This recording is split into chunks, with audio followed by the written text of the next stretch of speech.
The condemned man's last wish before imprisonment was to see his police dog. But what happened in that visitation room changed everything. The air inside the canine kennel was cold. Fluorescent lights hummed overhead. 3 people stood in silence, watching a steel door at the far end of the corridor. Behind it, a Belgian Malinois waited, muscle, instinct, loyalty forged over a decade of service. The officer who'd once commanded him was there too, hands cuffed at his waist, wearing civilian clothes that didn't fit right anymore. He'd been stripped of his badge 30 days ago. In 48 hours, he'd surrendered to a state prison for 8 years. Vehicular manslaughter, reckless endangerment. A teenage boy dead because of a crash the officer swore he didn't cause. This meeting was a courtesy, nothing more. 30 minutes to say goodbye to the partner who'd saved his life more than once. The kennel supervisor opened the door. The dog entered, tail low, scanning the room. Then something happened that no one could explain. The dog didn't greet his former handler. He didn't whine or press against him the way trained canines do when reunited with their person. Instead, he turned, locked eyes on the rookie officer standing near the wall, the man who'd replaced him. And then the dog did something he was only trained to do in the presence of an armed threat. He lunged, grabbed the rookie's holster, and ripped the service weapon onto the floor. The room erupted. The supervisor shouted commands. The rookie stumbled backward, pale and shaking. But the dog didn't stop. He sat rigid, barking in a pattern that meant one thing: danger, threat. Do not trust this man. The condemned officer stared at his former partner, confusion turning to something else. Because this dog had never been wrong, not in 10 years, not once. And if he wasn't wrong now, then someone in that room was lying. This is the story of how a dog's instinct unraveled a conspiracy that destroyed an innocent man's life. Stay with us, because what you're about to hear will leave you questioning everything you thought you knew about loyalty, justice, and the bond between a handler and his canine. Before we begin, hit that like button and subscribe. This channel brings you the most incredible true stories of courage and redemption every single week. Where are you watching from? Drop your country in the comments below. But to understand how it came to this, how a decorated officer ended up in handcuffs and a loyal dog became the only witness to the truth, we need to go back to where it all started. Ryan Voss had been a highway patrol sergeant for 12 years before the night everything ended. He wore the badge the way some men wore wedding rings, constant, unthinking, part of who he was. His cruiser smelled like coffee and dog kibble. His duty belt carried the weight of a career built on split-second decisions that almost always turned out right. And then there was Sentry. The Belgian Malinois had been his partner for a decade. 70 pounds of muscle, focus, and loyalty that didn't waver. Sentry wasn't the kind of dog that wagged his tail at strangers or begged for table scraps. He was a working animal, bred for precision. Vehicle stops, suspect takedowns, evidence recovery. In 10 years, he'd never missed an alert. Never hesitated when Ryan gave a command. They pulled over speeding semis on desert highways at 3 in the morning. They tracked runners through industrial yards where the air tasted like rust and gasoline. Once, during a pursuit that went wrong, Ryan's cruiser had rolled twice and caught fire. He'd been trapped inside, seatbelt jammed, smoke filling his lungs. Sentry had clawed through the shattered window, teeth locked on Ryan's vest, dragging him onto the asphalt before the fuel tank went up. Ryan had carried the scar on his forearm ever since. Sentry had carried the burn marks on his shoulder. That was the bond. Unspoken. Unbreakable. Until the crash. It happened on a Tuesday night in late September. High-speed pursuit along Route 46, suspect vehicle weaving through traffic at 90 miles an hour. Ryan had been 3 cars back, lights flashing, calling it in. The dashcam captured everything. His speed, his distance, his adherence to protocol. He'd done it by the book. The suspect, a trucker named Luis Salazar, had lost control on a curve. The vehicle flipped 3 times before sliding into a drainage ditch. Ryan had radioed for medical, pulled over, approached on foot with Sentry at his side. There were 2 people inside. Salazar survived with a broken collarbone and lacerations. The passenger didn't, Nathan Graves, 17 years old, son of Councilman Martin Graves, dead before the paramedics arrived. The initial investigation cleared Ryan. Dash cam showed he'd followed procedure. Speed was within pursuit guidelines. Distance was appropriate. The crash was the suspect's fault. Reckless driving, failure to yield, endangering others. But then the councilman made a phone call. Then the media got involved. Then the department suspended Ryan pending a secondary review. His wife, Jennifer, stopped looking at him the same way. She'd sit at the kitchen table with her hands wrapped around a mug of tea that had gone cold, staring at nothing. She didn't ask if he was okay. She didn't tell him it would be fine. She just said she couldn't do this anymore. The separation papers came 3 weeks after the crash. Ryan's attorney, a sharp-eyed woman named Alicia Torres, who worked out of a cramped office downtown, warned him the district attorney was building a case. Vehicular manslaughter. Reckless endangerment. She said it didn't matter what the dashcam showed. Politics mattered more. The department retired Ryan involuntarily. 12 years of service, gone in a signature. They took his badge, his weapon, his pension. And they took Sentry. The dog was reassigned to Officer Greg Monroe, a rookie with 2 years on the force and no canine experience. Ryan had never met him, didn't know his face. But the transfer happened fast, like the department wanted to close the file before anyone asked too many questions. The trial lasted 3 weeks. The prosecutor painted Ryan as reckless, aggressive, a cowboy who cared more about the chase than civilian safety. The defense countered with the dashcam, with expert testimony, with Ryan's spotless record. The jury deliberated for 6 hours. Guilty on both counts. Sentencing came 2 weeks later.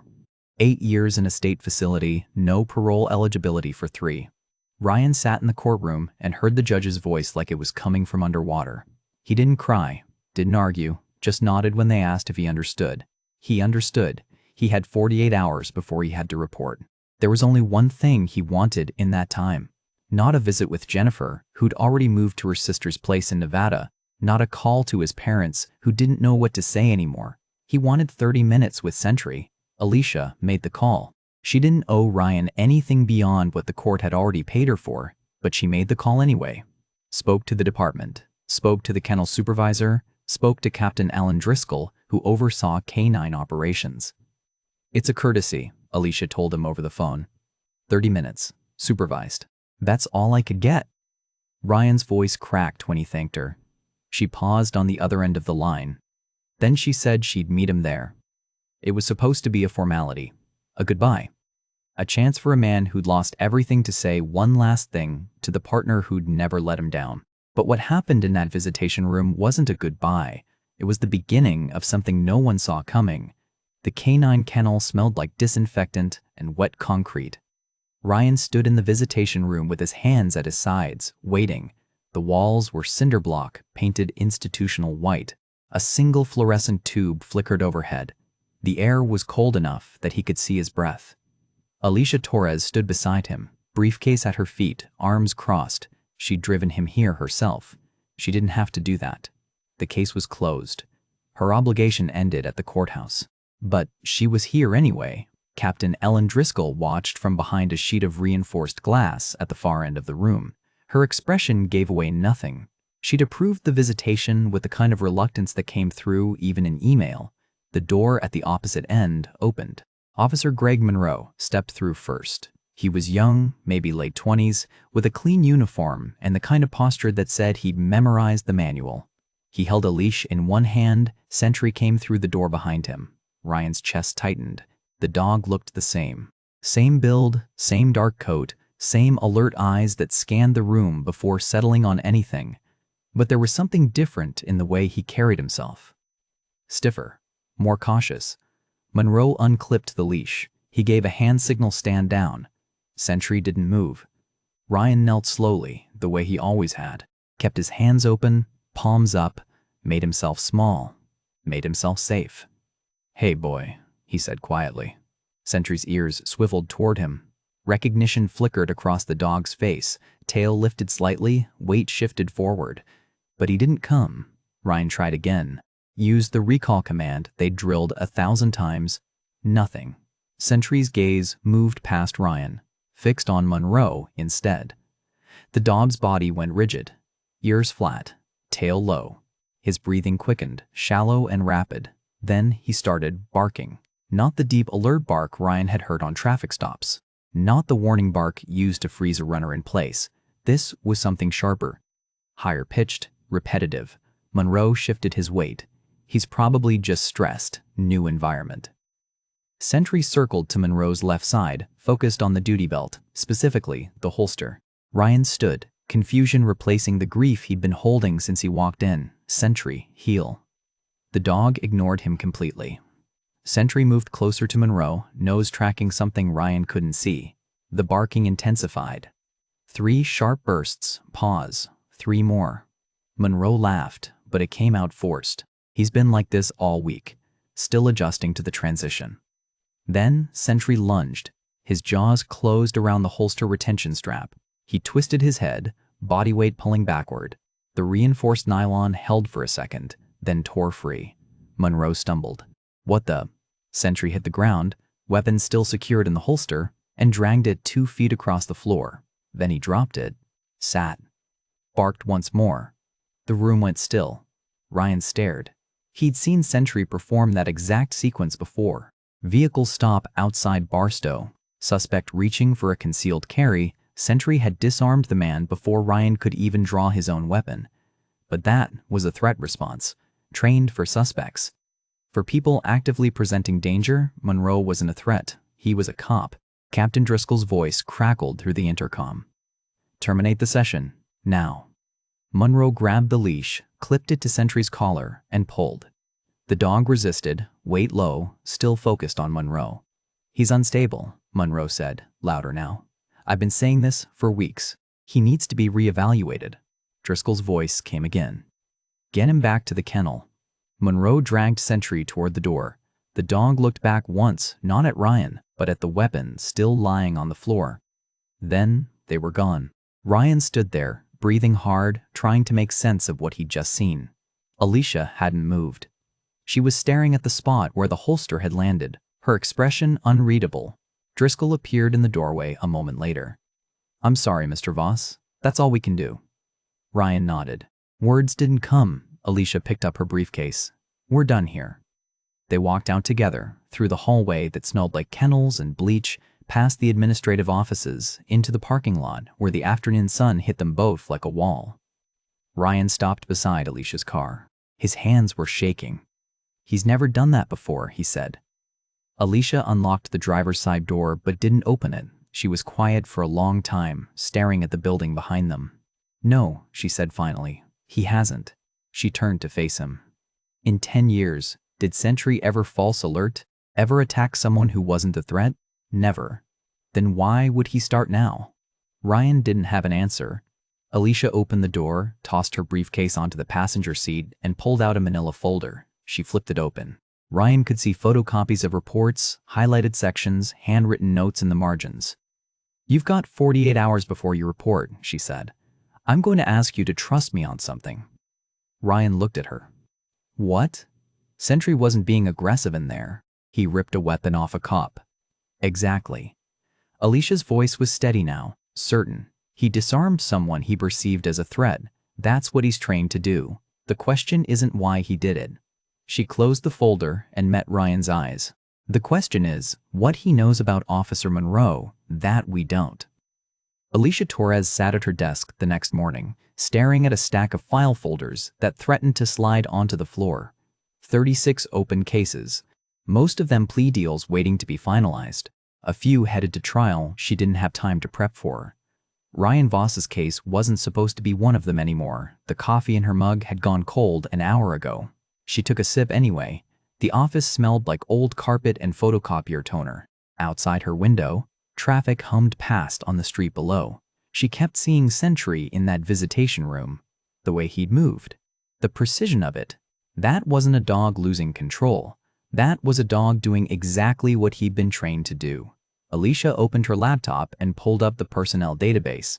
It took 3 tries to get past the login screen. Her password had expired 2 weeks ago, and she'd been too busy to reset it. She typed in Greg Monroe's name. The file loaded. 2 years with the department, hired 18 months ago. Patrol assignment, no specialty certifications, no disciplinary actions, no commendations either. Unremarkable. She scrolled down to his training records, traffic enforcement, firearms qualification, standard defensive tactics, no canine experience. Alicia sat back. Why would the department assign a rookie with no background in handler work to a dog like Sentry? A dog with 10 years of field experience and a record most veterans would envy? It didn't make sense. She closed Monroe's file and opened the incident report from the night of the crash. She'd read it before, during trial prep, but she hadn't been looking for the right things then. The report listed Officer Monroe as first on scene. Arrived at 22,049, called for medical assistance, secured the area. Alicia frowned. She opened a second window and pulled up the dispatch logs. Found the timeline for that night. Pursuit initiated at 22,038. Multiple units in pursuit. Ryan's cruiser, 2 backups, crash reported by civilian caller at 22,049. First responder, Officer Monroe, arriving on scene at 22,049. But Monroe wasn't listed as part of the pursuit team. Alicia leaned closer to the screen. She scrolled through the radio transmissions, timestamps running down the left margin 22,047, 125 Unit 47 to dispatch. We have a 1050 at Route 46 and Belmont, requesting medical and fire response. Unit 47 was Monroe's call sign. Alicia checked the civilian 911 call, logged at 22,049,003. Monroe had called in the crash 2 minutes before anyone else knew it happened. She grabbed her phone and dialed the records department at the courthouse. It rang 4 times before someone picked up. "I need the full radio transmission archive for September 23rd, she said. "Audio files, not just the transcript." The clerk on the other end sighed. "That'll take a few hours to pull." "I'll wait." Alicia hung up and grabbed her coat. She had other stops to make first. Her supervisor's office was on the 3rd floor. Michael Chen sat behind a desk that looked like it had survived 2 decades of budget cuts. He glanced up when she knocked. "Torres, you're supposed to be closing files, not opening new ones." She stepped inside. "I need to talk about the Voss case." Chen's expression didn't change. "That case is closed. He reports tomorrow." "There's a discrepancy in the incident report. There's always a discrepancy somewhere. Doesn't mean it's relevant." Alicia set a printed copy of the dispatch log on his desk. She'd highlighted the timestamps. Chen looked at it for maybe 5 seconds. Then he slid it back toward her. "Timing error," he said. "Happens all the time. Dispatch clocks don't sync perfectly with unit logs. 2 minutes isn't a sync error. It's not grounds for a new trial either." Chen folded his hands. "You've got 36 cases that actually need your attention. Drop this." Alicia picked up the paper. "I'm filing a motion to delay his surrender." "On what grounds?" "New evidence suggesting procedural errors in the original investigation." Chen stood. "You do that, and you'll be explaining to the judge why you wasted the court's time. This office doesn't have the resources for you to chase shadows." Alicia left without responding. Back at her desk, she made one more call, the county jail holding unit. It took 10 minutes to get Ryan on the line. His voice sounded hollow. "Yeah? It's Alicia Torres. I have a question for you." Silence on the other end. Then, "Okay." "In 10 years working with Sentry, did he ever false alert? Ever go after someone who wasn't a threat?" Ryan didn't hesitate. "Never, not once." "You're sure?" "He's a working dog. False alerts get people hurt. Sentry didn't make mistakes." Alicia wrote that down, word for word. "Thank you." She hung up and stared at her notes. Then she opened a blank motion template and started typing. "Emergency motion to delay surrender. Pending review of new evidence." It took her an hour to draft. She cited the timestamp discrepancy, cited Sentry's behavior as potential exculpatory evidence, cited procedural irregularities in the assignment of evidence custody. She knew it wouldn't be enough. But she filed it anyway. The response came back that afternoon. Motion denied. However, the court granted a 48-hour extension for procedural review. 48 hours. Ryan would report in 2 days instead of 1. That was all she'd bought him. Alicia grabbed her keys and headed for the door. If she was going to find something real, she needed to see the physical evidence. The impound yard was 20 minutes outside the city, surrounded by chain link and razor wire. She showed her credentials at the gate. The attendant checked her name against a list, then waved her through. The wrecked vehicles from the crash were stored in the back lot, under a rusted metal awning. She found them easily: 2 mangled heaps of steel and shattered glass. The suspect's vehicle was worse. The roof had caved in on the passenger side. The rear quarter panel was crushed at an angle that made Alicia stop and stare. She'd seen crash photos before. Rollover accidents, spinouts, high-speed impacts. This didn't look like any of those. She pulled out her phone and started taking pictures. The damage didn't look right. Alicia circled the wrecked vehicle slowly, phone in hand, taking photos from every angle. The impound yard smelled like motor oil and rust. Afternoon heat radiated off the asphalt. Flies buzzed near a trash bin 20 feet away. The suspect's car, what was left of it, sat under a metal awning that provided shade but no relief from the temperature. The roof had caved in on the passenger side. Glass glittered in the wheel wells. The front end was accordion, folded from the initial impact with the drainage ditch. But it was the rear quarter panel that made her stop. The metal was crushed inward at a sharp angle, diagonal from left to right. Not the kind of damage you'd see from a spin-out or a rollover. This was impact damage. Deliberate contact from another vehicle. Alicia knelt beside it, her knees pressed against gravel that bit through her slacks. There was paint transfer, dark blue, metallic finish. She took close-up photos, making sure the lighting was clear enough to show the color contrast. Department cruisers were dark blue. Alicia stood and brushed the dust off her knees. She walked back to her car, pulled out her laptop, and opened the traffic camera archive portal. It took 3 tries to log in the system. It was ancient, and half the time the server timed out. She entered the date and time range. September 23rd, 20,030 to 23,000. Location, Route 46 corridor, 3-block radius from the crash site. The footage loaded in grainy black and white. She scrubbed through the timeline, watching vehicles pass in fast forward. At 22,043, she paused.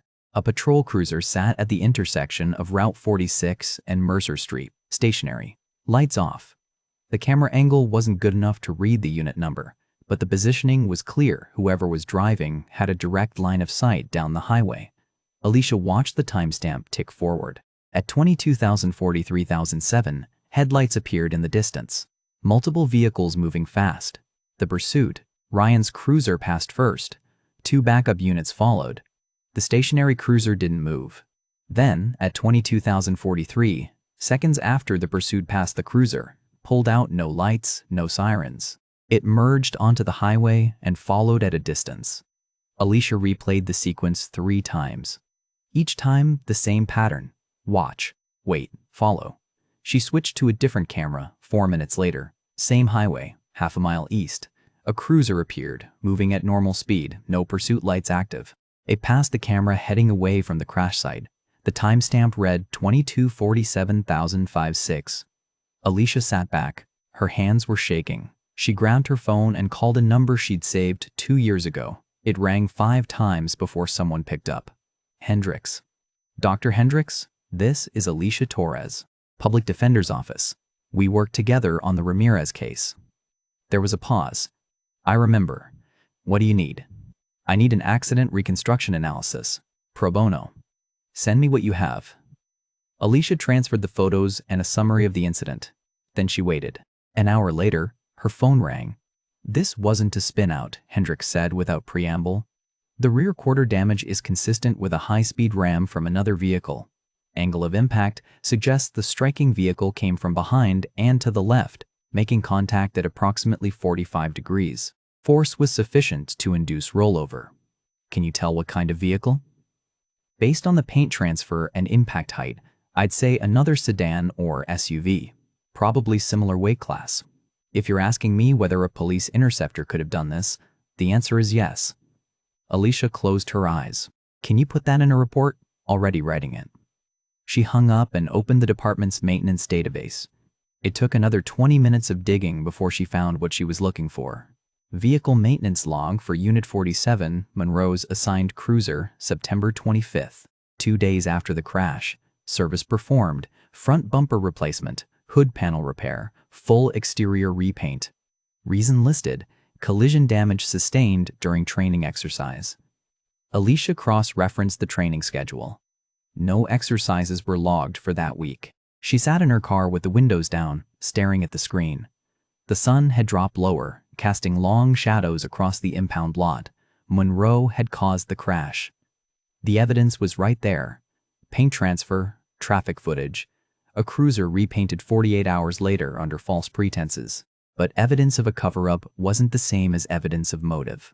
Why would a rookie patrol officer ram a suspect vehicle during a pursuit he wasn't even part of? Why kill a 17-year-old passenger? Why frame Ryan Voss for it? Alicia closed her laptop and started the engine. The air conditioning kicked in, blowing warm air that gradually turned cold. She had proof of what happened. She didn't have proof of why. And without motive, a judge would call it circumstantial. A defense attorney would call it coincidence. The department would close ranks and bury it. She needed more. Alicia pulled out of the impound lot and headed back toward the city. Her apartment was a 15-minute drive, but she didn't go there. She went to the courthouse instead. The records office was still open. Barely. The clerk looked annoyed when she walked in 10 minutes before closing. "I need the original case file for the Voss incident," she said. "Everything. Witness statements, evidence logs, arrest reports." The clerk sighed, but pulled the file. It was thicker than Alicia remembered. She sat at a corner table and started reading. Most of it she'd seen before. Dash cam transcripts, medical examiner's report, statements from the backup units. Then she found something she'd skipped over during trial prep, a witness interview. Civilian bystander, name redacted, interviewed 3 hours after the crash. The statement was brief, 2 paragraphs. But one line stood out. Saw the passenger in the suspect vehicle on his phone just before the pursuit started. Looked like he was recording something. Alicia flipped to the evidence log, Nathan Graves's personal effects, wallet.keys, clothing, no phone. She checked the notes section. Phone listed as destroyed in crash, unrecoverable. Alicia's pulse quickened. She pulled out her laptop again and ran a search on the suspect driver. Luis Salazar, the man Ryan had been pursuing. Arrest record came up clean at first. Then she found it a charge filed 6 weeks after the crash. Trafficking. Processed by Officer Greg Monroe, charges dropped 2 months later. Insufficient evidence. Alicia dug deeper. Salazar's employer, Tri-State Freight, a logistics company with locations across 3 states. She ran the company name through the state police database, flagged. Multiple investigations for suspected cartel connections. No convictions. Then, she pulled Monroe's financial records, public information, barely. She had to submit a records request and wait 30 minutes for approval. When it came through, she saw it immediately. Deposit $15,000. 1 week after Salazar's charges were dropped. Source listed as personal loan, no documentation. Alicia leaned back in her chair. The pieces were starting to fit. Nathan Graves had been recording something on his phone, something involving Monroe and Salazar. Monroe caused the crash to destroy the evidence and silence the witness. Then he framed Ryan to make sure no one looked too closely at what really happened. She had the timeline. She had the physical evidence. She had the financial trail. But she didn't have the phone. And without it, everything else was just a theory. Alicia packed up her notes and left the courthouse. The sun had set. Streetlights flickered on as she walked to her car. She sat behind the wheel for a long time, staring at the dashboard. 48 hours. That was all she had left. She needed to find out what Nathan Graves saw that night, and she needed to prove Monroe killed him to keep it hidden. The following morning, Alicia sat across from Ryan in the county jail visitation room. The space was small, divided by a sheet of plexiglass scratched from years of use. A single phone receiver hung on each side. The walls were cinder block painted industrial beige. Ryan looked like he hadn't slept. His eyes were red-rimmed, his jaw tight. Alicia picked up the receiver. Ryan did the same. "I need to show you something," she said. She spread the printed photos across the counter on her side. Traffic camera stills. Close-ups of the paint transfer. The maintenance log showing Monroe's cruiser repainted 2 days after the crash. Ryan leaned forward, studying each image through the scratched plexiglass. "Monroe caused the crash," Alicia said. "He rammed Salazar's vehicle from behind. The angle of impact was designed to flip it. I had an accident. Reconstruction specialist confirm it." Ryan's hand tightened around the receiver. "Why?" "That's what I need you to help me figure out." Alicia pulled out her notes. "Tell me about Nathan Graves. What was he doing in that car?" Ryan shook his head. He wasn't the target. Salazar was. We'd been tracking him for weeks. Suspected trafficking, using his trucking routes to move contraband. Nathan was just a passenger. Wrong place, wrong time. Did you know Nathan before the crash? No, never met him. Alicia wrote that down. What happened to Salazar after the crash? He was arrested, processed that night, charged with trafficking, reckless endangerment, a bunch of other things. Ryan paused. Last I heard, the charges got dropped. They did, 6 weeks later. Insufficient evidence. Alicia slid another document toward the glass. The officer who processed Salazar's vehicle and logged the evidence, Greg Monroe. Ryan stared at the page. His jaw worked, but no words came out.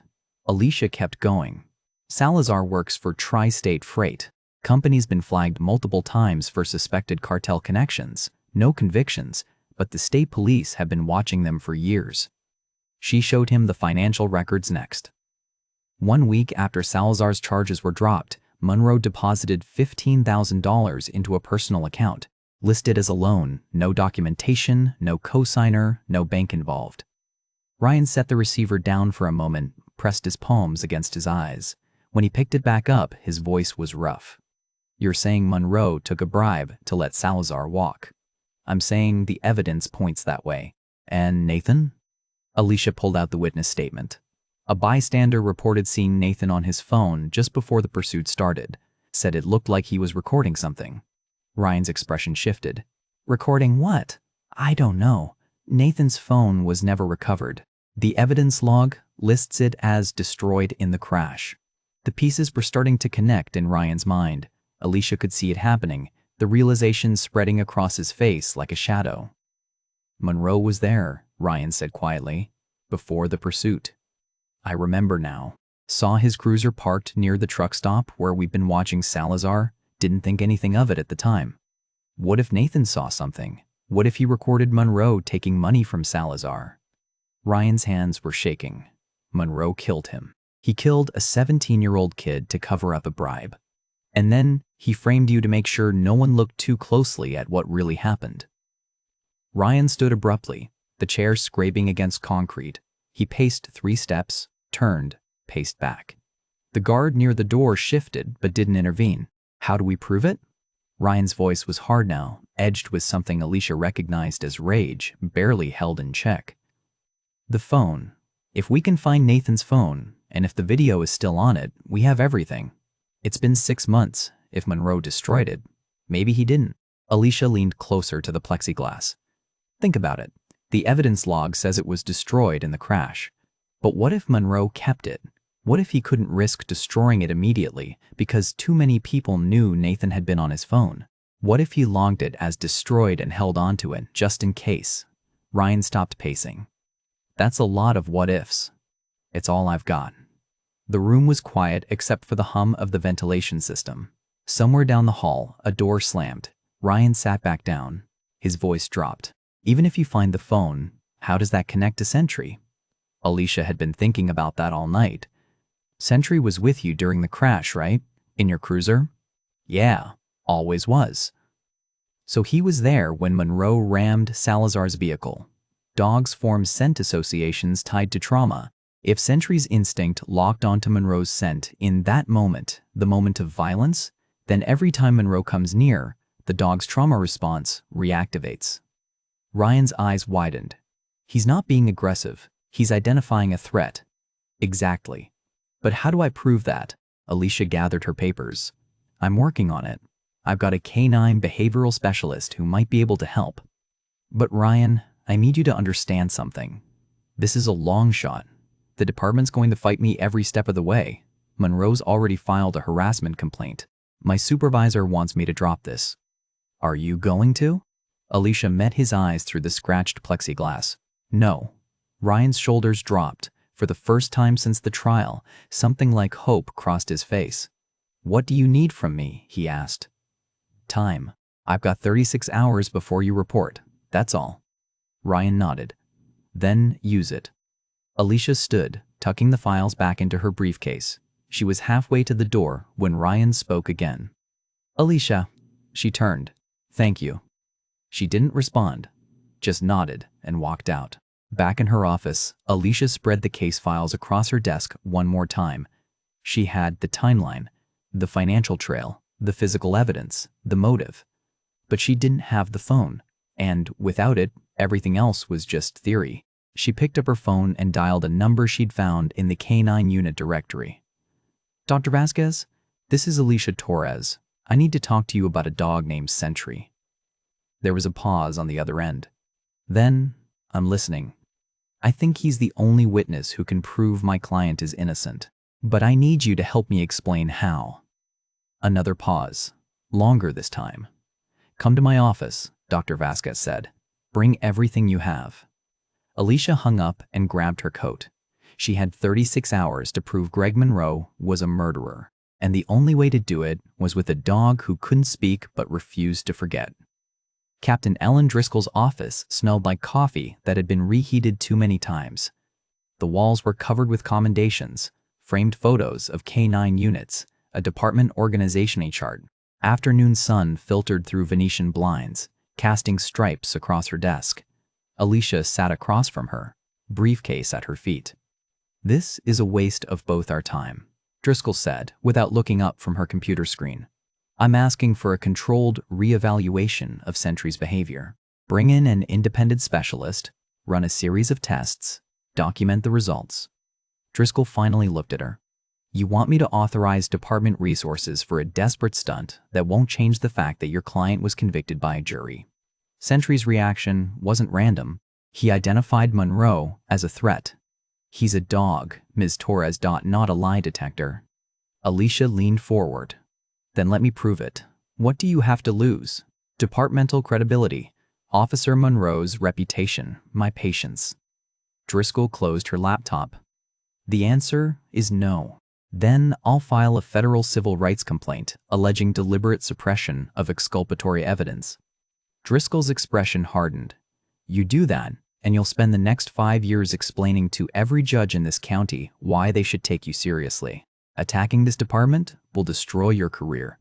My career's already hanging by a thread. I've got nothing left to lose, except this case, which you will lose." Driscoll stood. "We're done here."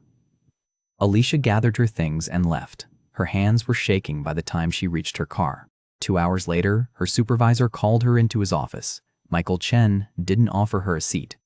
"Officer Monroe filed a formal complaint this afternoon. Says you've been harassing him, making unfounded accusations, interfering with his duties." Alicia set her jaw. "I've been investigating evidence that suggests he committed murder. You've been chasing a theory with no physical proof and a dog that bit through a holster strap."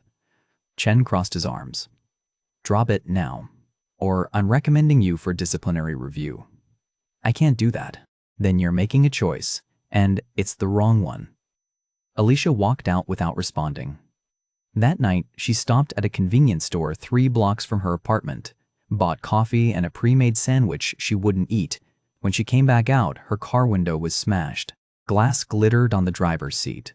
The passenger door hung open. Her briefcase was gone. The case files she'd been carrying, radio logs, traffic footage, financial records, all of it, taken. But her laptop sat untouched on the back seat, visible through the broken window. A homeless man sitting outside the store watched her with wary eyes. "You see who did this?" Alicia asked. He shook his head and looked away. Alicia called the police, filed a report, swept the glass off her seat, and drove home with cold air pouring through the broken window. Someone was trying to scare her, and they wanted her to know it. She spent the rest of the night reconstructing what she'd lost. She still had copies of most files on her laptop, backed up in cloud storage. But the message was clear. Drop this, or it gets worse. Alicia didn't drop it. Instead, she called the number Dr. Vasquez had given her earlier that day. The canine behavioral specialist answered on the 3rd ring. "This is Nina." "It's Alicia Torres. Are you still willing to help?" There was a pause. "What happened?" "Someone broke into my car, stole my case files, left everything else." "They're trying to stop you." "I know." Alicia's voice steadied. "Will you evaluate Sentry or not?" Another pause, longer this time. "Then, meet me tomorrow morning, 7 a.m. I'll bring my equipment. The department won't authorize access to the dog. Then we'll figure something else out." Alicia hung up and sat in the dark for a long time. The next morning, she met Dr. Vasquez at a coffee shop near the courthouse. The specialist was younger than Alicia expected, mid-30s, with sharp eyes and calloused hands that suggested years of working with animals. "I can't promise this will hold up in court," Vasquez said, stirring sugar into her coffee. Canine behavioral testimony is still considered unreliable in most jurisdictions. "But you think Sentry's reaction means something?" "I think dogs don't lie. They don't have the capacity for it." Vasquez set down her spoon. "If Sentry disarmed Monroe, there's a reason. The question is whether we can prove the reason is legitimate." "Walk me through it. How does this work?" Vasquez pulled out a tablet and opened a presentation. Dogs trained for threat detection form olfactory associations, scent memories linked to specific experiences. When a dog encounters that scent again, the associated behavior reactivates.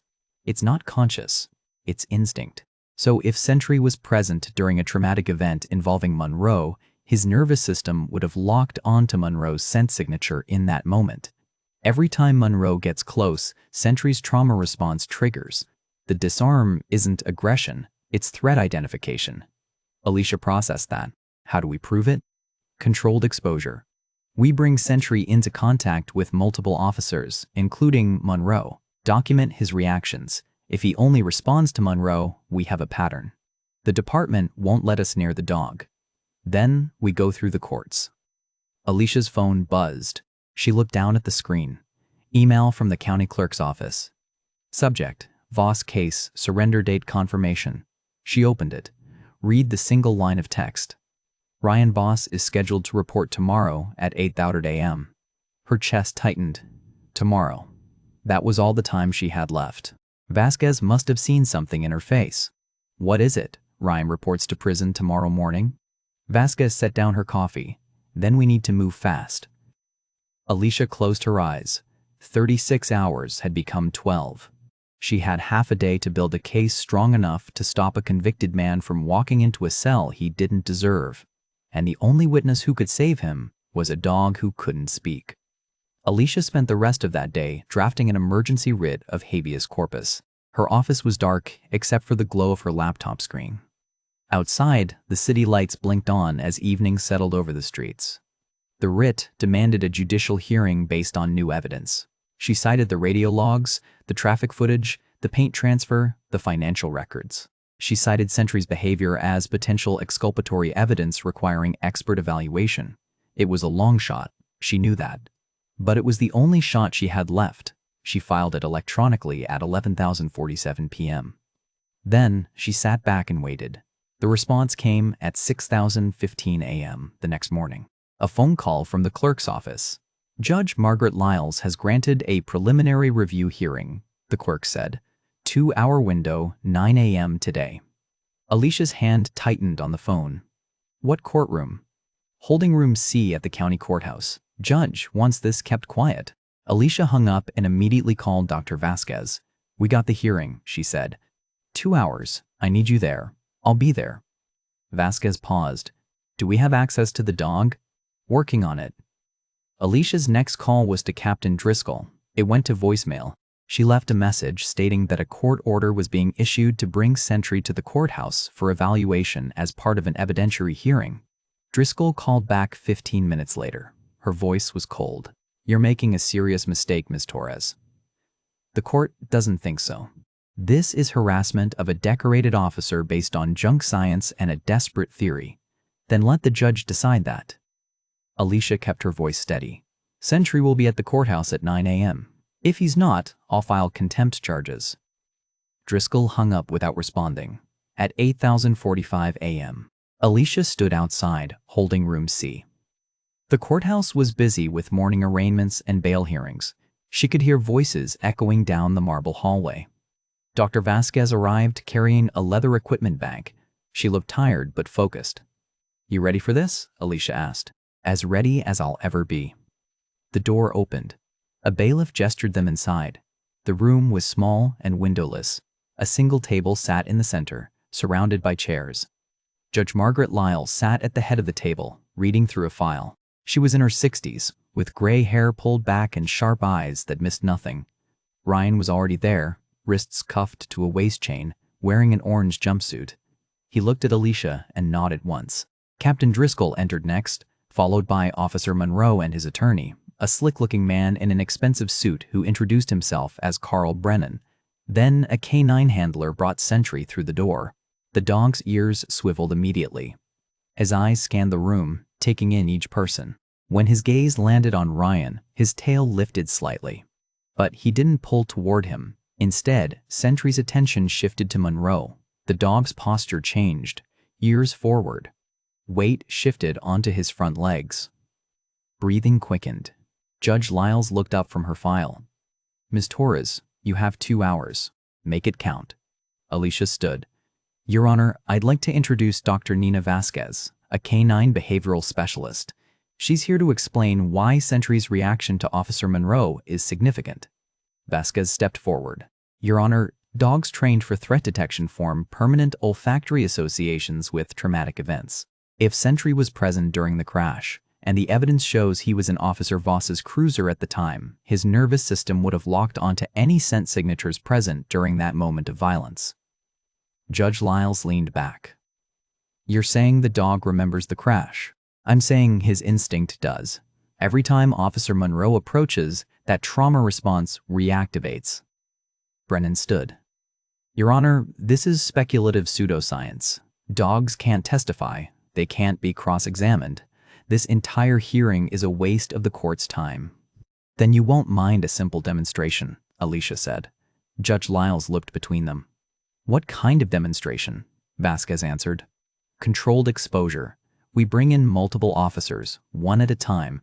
We observe Sentry's behavior with each. If he only reacts to Officer Monroe, we have a measurable, repeatable pattern." Monroe's attorney shook his head. "Disproves nothing. Dogs are unpredictable." "Then let's test that theory," Alicia said.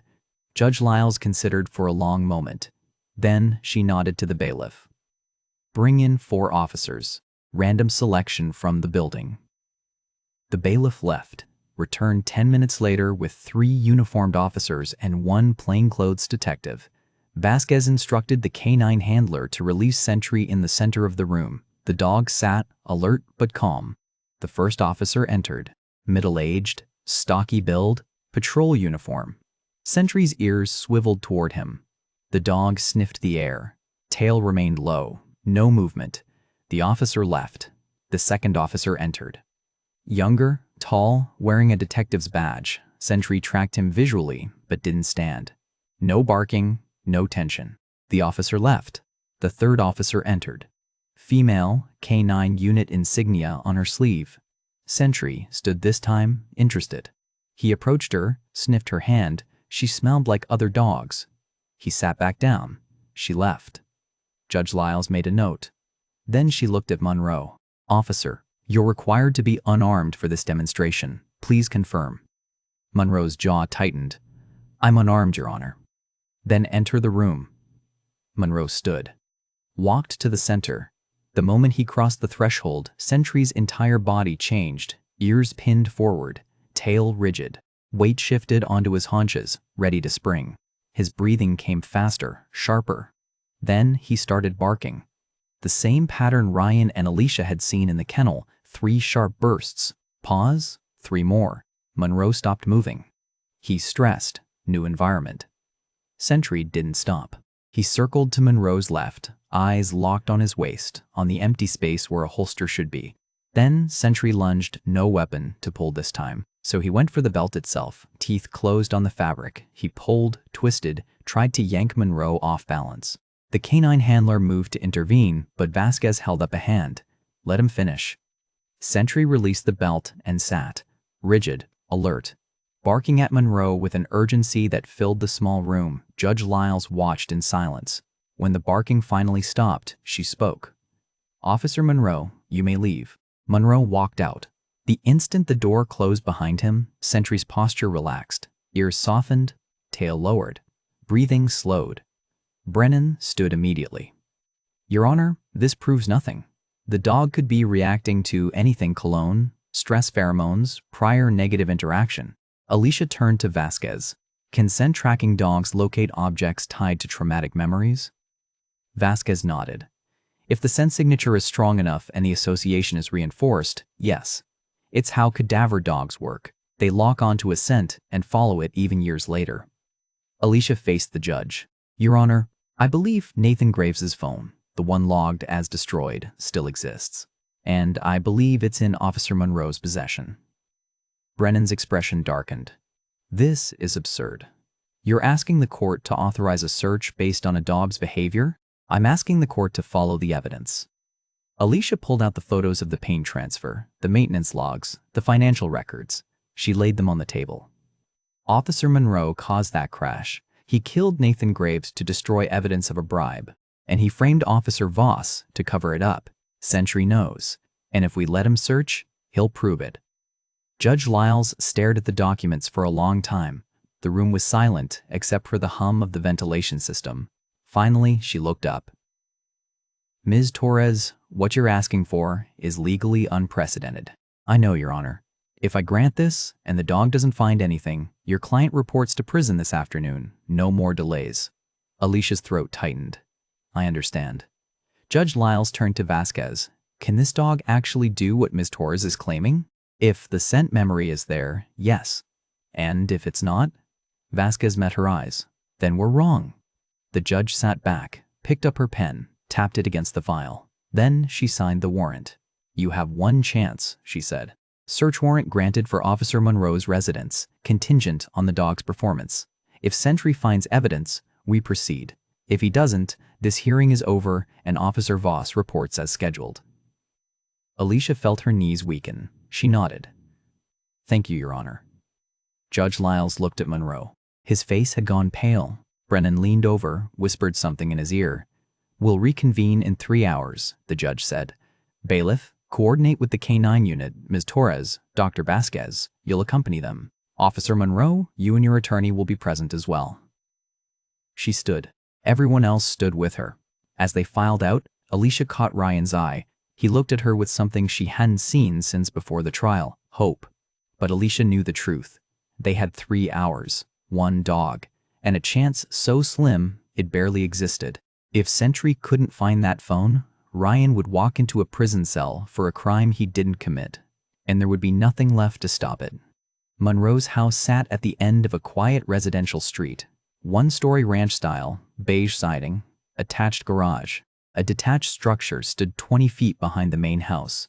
Older, paint-peeling, roll-up door rusted at the edges. 2 patrol cars were already parked in the driveway when Alicia arrived with Dr. Vasquez. A bailiff stood near the front door. Monroe's attorney, Brennan, leaned against his BMW with his arms crossed, watching everything with the expression of a man preparing to file motions. The K9 handler brought Sentry out of the transport van. The dog jumped down, landed smoothly on the pavement. His ears swiveled, taking in the new environment. He could smell cut grass, motor oil, garbage bins warming in the sun 2 houses over. Brennan stepped forward. This is harassment. My client has cooperated fully, and you're treating him like a criminal based on a dog's reaction. The warrant is signed, Alicia said. We're executing it. One of the officers unlocked the front door. Vasquez knelt beside Sentry, checking his harness. She looked up at the handler. Release him. Let him work. The handler unclipped the leash. Sentry stood for a moment, nose lifted, reading the air. Then he moved. Not toward the house. Toward the detached garage. His gait was purposeful, direct. No wandering, no exploration. He crossed the lawn, moved past a wheelbarrow and a pile of lumber, and stopped at the garage's side entrance. Sat. Barked once. Vasquez followed. He's alerting. The officer with the keys unlocked the door. It swung inward on squeaking hinges. The smell of old concrete and gasoline rolled out. Inside, the garage was cluttered but organized. Tool benches lined one wall, storage boxes stacked against another. A lawnmower sat in the corner, covered in dust. Sentry entered. His nose worked the air, filtering through layers of scent metal shavings, lubricant, rubber, wood stain. He moved past the tool benches, past the mower, directly to the back corner. A blue tarp covered something large and angular. Sentry stopped in front of it. Ears forward. Weight shifted onto his front legs. He pawed at the tarp's edge, then sat rigid. barked 3 times. Alicia's pulse quickened. Check it. One of the officers grabbed the tarp and pulled it off. Underneath sat a car bumper and hood panel, dark blue, heavily damaged. The front bumper was crushed inward, paint scraped away in long gouges. The hood panel showed impact stress fractures radiating from a central point. Vasquez knelt beside the pieces. She pointed to streaks of lighter paint along the bumper's edge. Paint transfer. Matches the color of Salazar's vehicle. Brennan's face had gone pale, but his voice stayed steady. Circumstantial. Could be from any accident. Run the serial numbers, Alicia said to the officer. Match them to Unit 47's maintenance records. The officer took photos, started documenting, but Sentry wasn't finished. He stood, circled the bumper, and moved to a red metal toolbox sitting beneath where the tarp had been. His nose pressed against the seam where the lid met the base. He pawed at it, barked again, sharper this time. Vasquez looked at Alicia. He's still alerting. The officer opened the toolbox. Inside, beneath a layer of wrenches and socket sets, sat a plastic evidence bag. And inside the bag, cracked screen facing up, was a cell phone. Brennan took a step back. His mouth opened, then closed. Alicia's hands were shaking. She pulled on latex gloves and carefully lifted the bag. The phone was an older model, case scratched, screen spiderwebbed across the upper left corner. She turned it over. A sticker on the back read, "Property of Nathan Graves" in faded ink. The garage went silent. Vasquez spoke first. "That's the phone. The one logged as destroyed." Brennan found his voice. "My client had no knowledge of that item's presence in his property." "Then why did your client keep damaged vehicle parts from an accident he claimed wasn't his fault?" Alicia met his eyes. "Why did he hide them under a tarp in a detached garage?" Brennan didn't answer. Alicia turned to the officer. "Bag everything. Bumper, hood panel, phone, chain of custody starts now." The bailiff was already calling it in. Within minutes, a forensic van arrived. Techs in white suits began processing the scene. Alicia stood outside the garage, watching them work. Dr. Dieter. Vasquez joined her. Sentry sitting calmly at her side now, task complete. "He knew exactly where to go," Vasquez said quietly. "That's not random. That's scent memory." Alicia looked down at the dog. Sentry's eyes tracked the movement of the forensic team, but his posture was relaxed. Job done. Threat identified? She knelt in front of him. "Good boy," she whispered. Sentry's tail thumped once against the concrete. 2 hours later, they were back at the courthouse. The forensic team had extracted data from Nathan's phone using specialized recovery software. Despite the cracked screen and 6 months of storage, the internal memory was intact. Judge Lyles sat in her chambers, watching the video play on a laptop screen. Alicia stood to her left, Brennan to her right. Monroe sat in a chair near the wall, hands clenched together. The video was shaky, filmed from inside a moving vehicle. The timestamp read September 23, 2041, 2 hours before the crash. The location was a truck stop off Route 46. The image showed Luis Salazar standing beside his semi. A patrol cruiser pulled up. Officer Greg Monroe stepped out. They spoke for maybe 30 seconds. Then Salazar reached into the truck's cab and pulled out a manila envelope. Thick, bulging. He handed it to Monroe. Monroe opened it, flipped through what was clearly a stack of cash, closed it, tucked it under his arm. The camera zoomed slightly. Nathan's voice, young and uncertain, whispered off screen. "Holy shit. Is that a cop?" Monroe's face was visible. Clear, unmistakable. His badge number was in frame for 3 full seconds. He got back in his cruiser and drove away. The video ended. Judge Lyles closed the laptop. The room stayed quiet for a long time. Finally, she looked at Brennan. "I assume you'd like to confer with your client." Brennan's jaw was tight. "Yes, Your Honor. You have 10 minutes. Brennan and Monroe stepped into the hallway. Through the door, Alicia could hear muffled voices. Brennan's tone was clipped, urgent. Monroe's responses were quieter. When they came back in, Monroe's face had changed. The defensive confidence was gone. What was left looked hollow. Brennan spoke first. "Your Honor, my client is prepared to cooperate fully in exchange for consideration during sentencing." Judge Lyles nodded. "Noted, but first, I want a statement on the record." She turned to Monroe. Officer Monroe, did you accept a bribe from Luis Salazar on the night of September 23rd? Monroe's voice was barely audible. Yes. Did Nathan Graves witness that exchange? Yes. Did you cause the crash that killed Nathan Graves in order to prevent that video from becoming public? Monroe's hands trembled. He looked at the floor. Yes. Did you plant evidence to frame Officer Ryan Voss for your actions? A long pause. Then, yes. Judge Lyles sat back. Her expression was unreadable.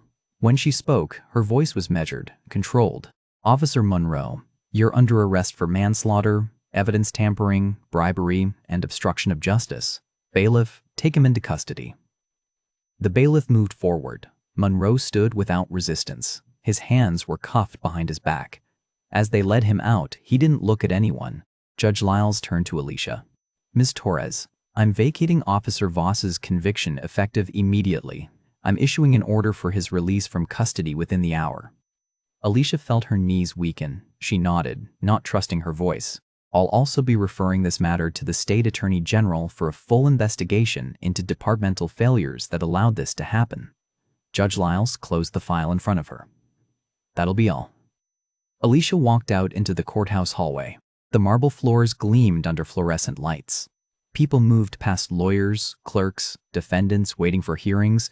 Dr. Vasquez was waiting near the elevator, Sentry sitting beside her. It's over, Alicia said. Vasquez smiled. You did it. We did it. Alicia looked down at Sentry. He did it. The dog's ears perked at the attention. His tail wagged once, slow and deliberate. Somewhere in the building, Ryan Voss was being processed for release. Paperwork signed. Restraints removed. 6 months of hell, erased in an afternoon. Because a dog remembered what humans tried to forget, Ryan Voss walked out of the county jail release area at 2004 7 p.m. on a Tuesday afternoon. The sun was too bright.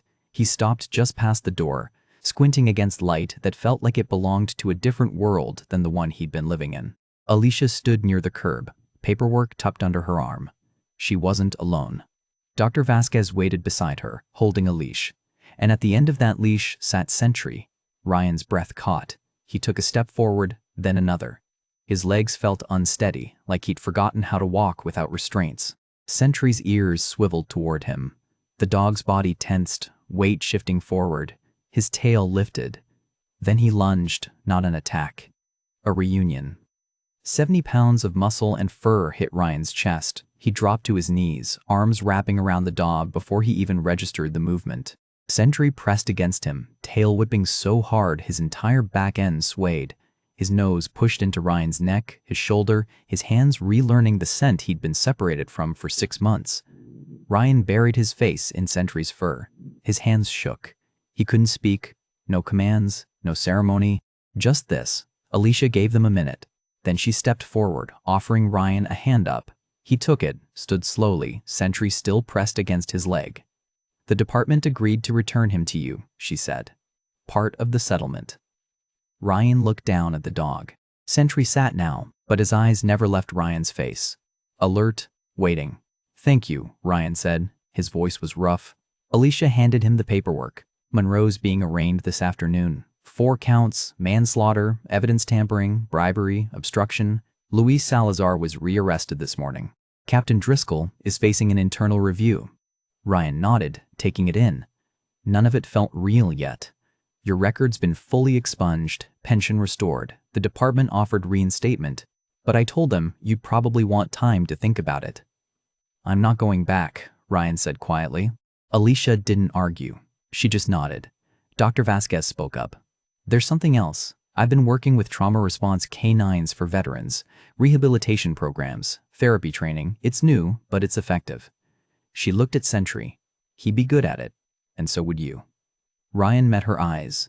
You offering me a job? I'm offering you a partnership, if you're interested.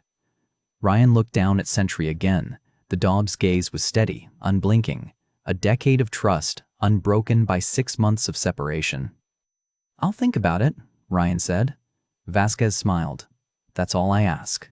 They stood there for a moment in the courthouse parking lot, the 3 of them and the dog who'd saved the man's life without speaking a word. Then Alicia checked her watch. I have to get back. 35 other cases waiting. Ryan shook her hand. I owe you everything. You don't owe me anything. Just live a good life. That's enough. She got in her car and drove away. Ryan stood with Dr. Vasquez and Sentry, watching the traffic pass. The world felt bigger than he remembered. Louder. More open. Where are you staying? Vasquez asked. Don't know yet. Haven't figured that part out. There's a motel near my office. Clean, cheap, dog-friendly. She wrote the address on a business card. Take a few days. Rest. Then call me if you want to talk about the work. Ryan took the card. Thank you. Vasquez handed him Sentry's leash. The leather felt familiar in his palm, worn smooth from years of use. He never forgot you, she said, even when everyone else did. Then she was gone too, and it was just Ryan and Sentry standing in the parking lot. Ryan knelt one more time, looked the dog in the eyes. You saved me, boy. You know that. Sentry's tail wagged once, slow, deliberate. They walked together to the bus stop at the corner. Ryan didn't have a car anymore, didn't have much of anything, but he had this. 6 months later, Ryan stood on an empty beach at dawn. The sand was cool under his bare feet. The ocean rolled in, rhythmic and endless. Seagulls circled overhead, their cries sharp against the wind. Sentry ran ahead, chasing a tennis ball Ryan had thrown. The dog was older now, graying around the muzzle, moving with slightly less speed than he used to. But he was still powerful, still focused. He retrieved the ball, trotted back, and dropped it at Ryan's feet. Then he sat, waiting for the next throw. Ryan picked up the ball and hurled it down the beach. Sentry took off, kicking up sand. The work with Dr. Vasquez had been good. Hard, but good. They trained canines for veterans dealing with trauma dogs that could sense panic attacks, provide grounding during flashbacks, offer companionship when the world felt too heavy. Sentry had become the program's lead demonstration dog, teaching younger animals through example. Ryan had found something he didn't expect: purpose, a way to take the worst thing that had ever happened to him and turn it into something that helped others. He threw the ball again, watched Sentry run. Later that afternoon, Ryan drove to a memorial bench overlooking the Pacific. The plaque read, "In memory of Nathan Graves, 2007-2024, a life taken too soon." Ryan sat down. Sentry settled at his feet, calm and watchful. I think about him a lot, Ryan said quietly. Nathan, he was just a kid, wrong place, wrong time. Sentry's ears flicked toward him, listening. Monroe got 20 years. Won't be eligible for parole for 15. It doesn't bring Nathan back. Nothing will. Ryan placed a hand on Sentry's head. But at least the truth came out. At least his family knows what really happened. The dog leaned into him, warm, steady. They sat there for a long time, watching the waves crash against the rocks below. The sun moved lower in the sky, painting everything gold. Ryan thought about all the things he'd lost. His marriage, his career, 6 months of his life spent waiting for a prison cell he didn't deserve. But he also thought about what he'd gained. Clarity, freedom. A second chance built on the loyalty of a partner who never stopped believing in him, even when he'd stopped believing in himself. Sentry shifted, resting his chin on Ryan's knee. His eyes were forward, vigilant even in peace, always watching, always ready. You and me, boy, Ryan said softly. That's all we need. The bond forged in crisis doesn't fade. It doesn't weaken with time or distance. It waits. It remembers. And when the moment comes, when everything else has fallen away and only the truth remains, it fights back with a force that cannot be broken. Because loyalty isn't a choice, it's an instinct. And some instincts outlast everything.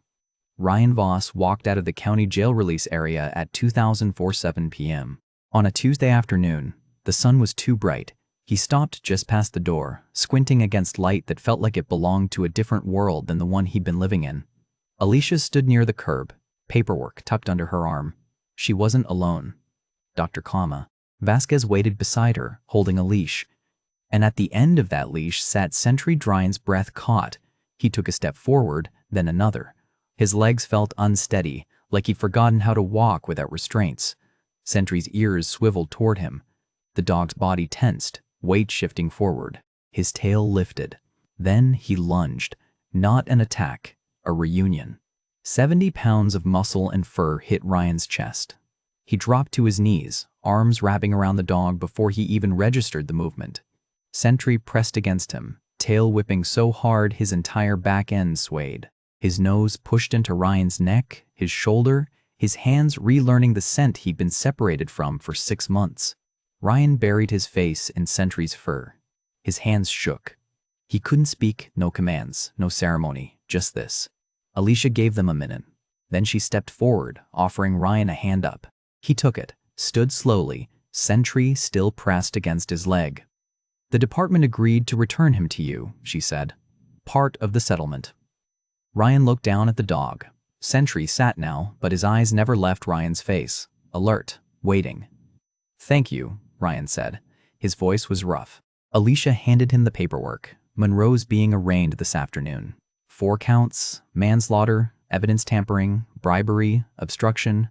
Luis Salazar was rearrested this morning. Captain Driscoll is facing an internal review. Ryan nodded, taking it in. None of it felt real yet. Your record's been fully expunged. Pension restored. The department offered reinstatement, but I told them you'd probably want time to think about it. "I'm not going back," Ryan said quietly. Alicia didn't argue, she just nodded. Dr. Vasquez spoke up. "There's something else. I've been working with trauma response K9s for veterans. Rehabilitation programs, therapy training. It's new, but it's effective." She looked at Sentry. "He'd be good at it. And so would you." Ryan met her eyes. "You offering me a job? I'm offering you a partnership, if you're interested." Ryan looked down at Sentry again. The dog's gaze was steady, unblinking. A decade of trust, unbroken by 6 months of separation. "I'll think about it," Ryan said. Vasquez smiled. "That's all I ask." 6 months passed. Ryan stood on an empty beach at dawn. The sand was cool under his bare feet. The ocean rolled in, rhythmic and endless. Seagulls circled overhead, their cries sharp against the wind. Sentry ran ahead, chasing a tennis ball Ryan had thrown. The dog was older now, graying around the muzzle, moving with slightly less speed than he used to. But he was still powerful, still focused. He retrieved the ball, trotted back, and dropped it at Ryan's feet. Then he sat, waiting for the next throw. Ryan picked up the ball and hurled it down the beach. Sentry took off, kicking up sand. The work with Dr. Vasquez had been good. Hard, but good. They trained K9s for veterans dealing with trauma dogs that could sense panic attacks, provide grounding during flashbacks, offer companionship when the world felt too heavy. Sentry had become the program's lead demonstration dog, teaching younger animals through example. Ryan had found something he didn't expect: purpose. A way to take the worst thing that had ever happened to him and turn it into something that helped others. He threw the ball again. Watched Sentry run. Later that afternoon, Ryan drove to a memorial bench overlooking the Pacific. The plaque read, "In memory of Nathan Graves 2007-2024, a life taken too soon." Ryan sat down. Sentry settled at his feet, calm and watchful. "I think about him a lot," Ryan said quietly. "Nathan, he was just a kid. Wrong place, wrong time." Sentry's ears flicked toward him, listening. "Monroe got 20 years. Won't be eligible for parole for 15. It doesn't bring Nathan back. Nothing will." Ryan placed a hand on Sentry's head. "But at least the truth came out. At least his family knows what really happened." The dog leaned into him. Warm, steady. They sat there for a long time, watching the waves crash against the rocks below. The sun moved lower in the sky, painting everything gold. Ryan thought about all the things he'd lost: his marriage, his career, 6 months of his life spent waiting for a prison cell he didn't deserve. But he also thought about what he'd gained: clarity, freedom. A second chance built on the loyalty of a partner who never stopped believing in him, even when he'd stopped believing in himself. Sentry shifted, resting his chin on Ryan's knee. His eyes were forward, vigilant even in peace. Always watching, always ready. "You and me, boy," Ryan said softly. "That's all we need." The bond forged in crisis doesn't fade. It doesn't weaken with time or distance. It waits. It remembers. And when the moment comes, when everything else has fallen away and only the truth remains, it fights back with a force that cannot be broken. Because loyalty isn't a choice. It's an instinct. And some instincts outlast everything.